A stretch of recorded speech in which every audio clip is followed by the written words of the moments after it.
आज ही Doubtnut app download करें। Doubtnut पर होगा अब आपके सभी मैथ्स, केमिस्ट्री, फिजिक्स और बायोलॉजी डाउट्स का सफाया। बस अपने क्वेश्चन की फोटो खींचो, उसे क्रॉप करो और तुरंत वीडियो सोल्यूशन पाओ। Download now. इस टॉपिक में हमें एप्लीकेशन ऑफ एनर्जी कंजर्वेशन के बारे में डिस्कस करना है। तो एनर्जी कंजर्वेशन का मतलब क्या होता है हमारा? प्रिजर्वेशन ऑफ एनर्जी या एफिशिएंट यूज़ ऑफ एनर्जी को हम क्या बोलते हैं? एनर्जी कंजर्वेशन बोलते हैं। तो ये हो जाएगा एफिशिएंट यूज़ ऑफ एनर्जी। अब जो हमारी एनर्जी है वो क्या करती है? लॉ ऑफ कंजर्वेशन को ओबे करती है। तो सबसे पहले तो हम ये देखेंगे कि जो हमारा law of conservation of energy होता है वो क्या होता है या उसकी स्टेटमेंट क्या होती है। तो जो law of conservation of energy होता है इसका स्टेटमेंट क्या होगा हमारे पास? It states that energy can neither be created nor be destroyed but it can only be converted from one form to another form, that is total energy remains constant।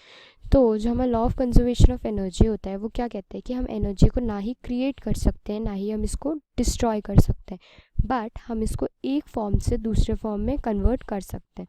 तो इसका मतलब क्या होता है कि जितनी भी हमारी यूनिवर्स में टोटल एनर्जी होती है वो हमेशा ही क्या रहती है? कांस्टेंट रहती है। हम उसको एक से दूसरे फॉर्म में बदल ज़रूर सकते हैं बट हम उसको कभी भी ख़त्म नहीं कर सकते।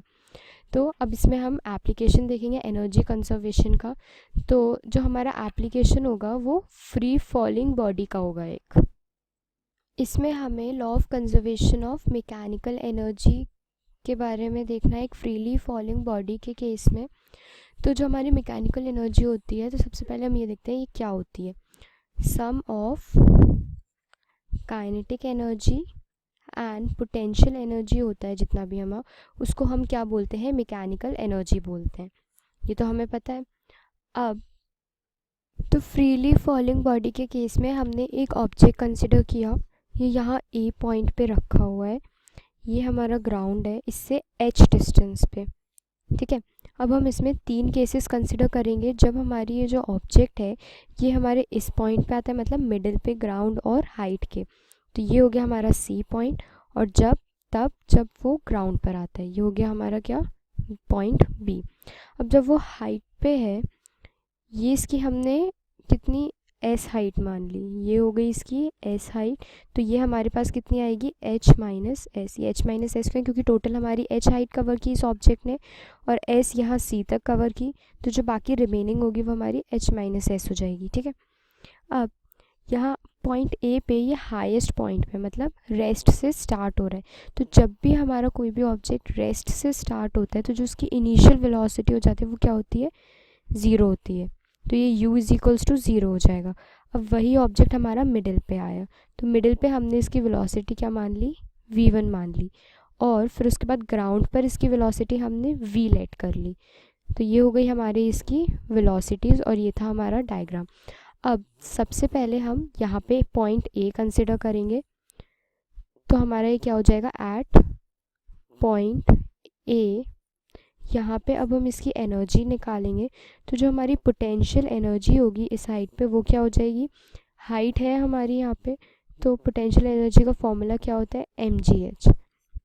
सिंस h हाइट वो ट्रैवल कर रहा है इसलिए हमने डिस्टेंस क्या ले ली? h ले ली। तो जो हमारी पोटेंशियल एनर्जी हो जाएगी इस पॉइंट पे वो mgh हो जाएगी। अब काइनेटिक एनर्जी क्या होगी हमारी पॉइंट ए पे? ज़ीरो। क्यों? क्योंकि जो वेलोसिटी है वो क्या है? ज़ीरो है, और हम जानते हैं हमारी काइनेटिक एनर्जी क्या होती है? Half mv²। जब v ज़ीरो हो जाएगा तो काइनेटिक एनर्जी क्या होगी? ज़ीरो हो जाएगी। तो जो हमारी टोटल एनर्जी है पॉइंट ए पे वो क्या हो रही है? mgh आ रही है। कैसे? टोटल एनर्जी क्या होगी हमारी? Potential energy plus kinetic energy.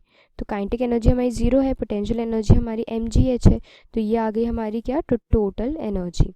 अब हम आते हैं पॉइंट सी पे, मतलब मिडिल पॉइंट पे। जब हमारा ऑब्जेक्ट मिडिल पे पहुंच गया है तो पॉइंट सी पे क्या होगा? एट पॉइंट सी, तो पॉइंट सी पे आने में जो उसने डिस्टेंस कवर किया ऑब्जेक्ट ने वो कितना किया? एस डिस्टेंस कवर किया।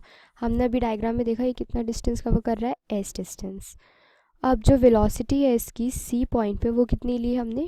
v1 ली, ठीक है। अब हम इक्वेशन ऑफ मोशन यूज़ करेंगे तो ये हो जाएगा v² minus u² is equals to 2as हम यूज़ करेंगे। इसमें हम वैल्यूज़ रखेंगे तो final velocity v1 square, u initial velocity है जो कि हमारी क्या है 0, और since acceleration due to gravity लग रहा है हमारा, क्योंकि फ्री फॉल के केस में एक्सेलरेशन ड्यू टू ग्रेविटी लगता है, तो ये हो जाएगा हमारा a g में बदल जाएगा और s हमारा सेम ऐसे रहेगा क्योंकि उसने s डिस्टेंस कवर की। तो जो हमारा v1 है इसकी वैल्यू क्या आ जाएगी, v1 स्क्वायर की आ जाएगी 2gs।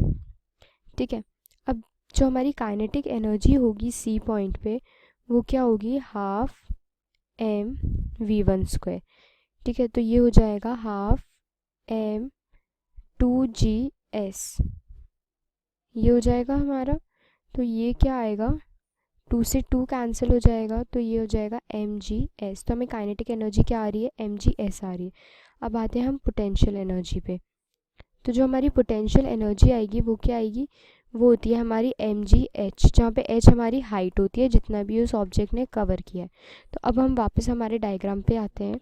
तो जो पॉइंट C है ये कितनी हाई डिस्टेंस कवर कर रहा है, h minus s distance cover कर रहा है।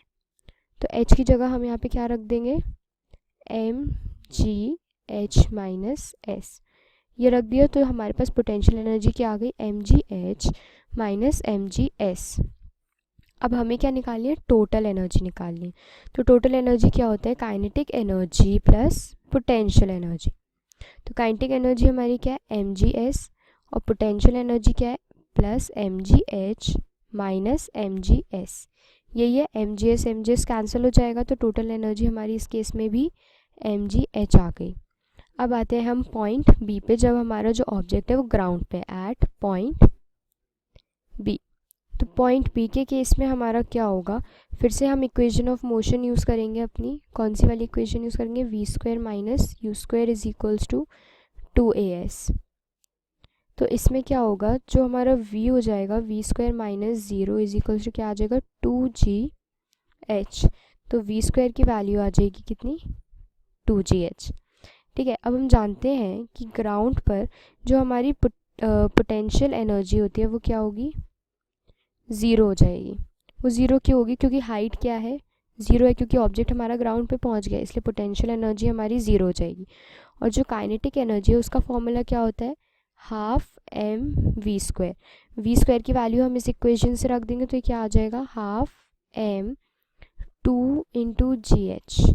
तो ये 2 से 2 कैंसिल हो जाएगा, तो काइनेटिक एनर्जी हमारी क्या आ जाएगी, mgh। अब जो हमारी टोटल एनर्जी होगी वो क्या होगी, potential energy plus kinetic energy. Potential energy हमारी क्या है 0, काइनेटिक एनर्जी क्या है mgh। तो इस केस में भी हमारी टोटल एनर्जी क्या आ गई, mgh आ गई। अब अगर हम तीनों केसेस में देखें तो तीनों पॉइंट्स में हमारी टोटल एनर्जी एक ही आ रही है, मतलब टोटल एनर्जी चेंज नहीं हो रही है। जबकि हम देखें तो कहीं पर हमारी पोटेंशियल एनर्जी 0 है, तो कहीं पर काइनेटिक एनर्जी 0 है, तो कहीं पर दोनों ही अलग अलग है। बट दोनों जब टोटल कर रहे हैं हम या टोटल एनर्जी निकाल रहे हैं तो वो सेम आ रही है। तो इससे ये पता चलता है कि जो हमारी टोटल एनर्जी होती है वो हमेशा ही कंजर्व्ड रहती है। तो ये था हमारा application of law of conservation of energy. Class 6 से 12 से लेके नीट IIT JEE मेंस और एडवांस के लेवल तक 10 मिलियन से ज्यादा स्टूडेंट्स का भरोसा। आज ही डाउनलोड करें डाउटनेट ऐप या व्हाट्सएप कीजिए अपने डाउट्स 8400 400 400 पर।